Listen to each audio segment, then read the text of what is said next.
Is time management really the issue? A common reason that people might give, and I do the same myself, and I'm sure you have in the past, for not doing something they set out to do is a lack of time.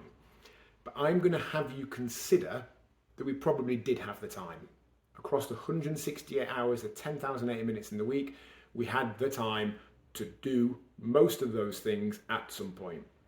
I genuinely only believe that we didn't have the time at all if we spent zero time on non-essential activities. So at no point did we look at social media, did we watch any TV, etc.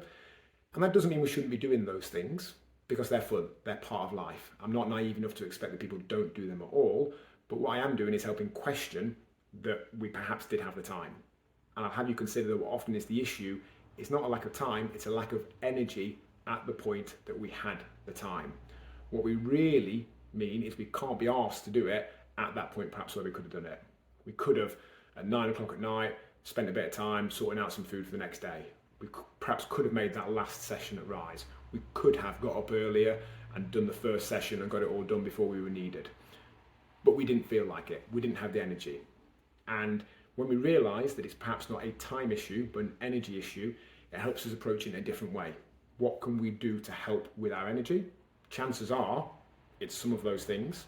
So much like yesterday when I talked about motivation, perhaps we do them to start with when we don't have the energy, knowing that they will create the energy to continue to do it.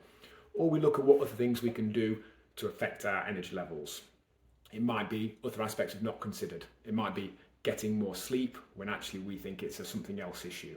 It might be putting less things into our brain by changing our consumption of conventional and social media and listening to people gossip and complain and whinge and moan at work, because of how that affects our energy levels and what we then do with the time that we do have available.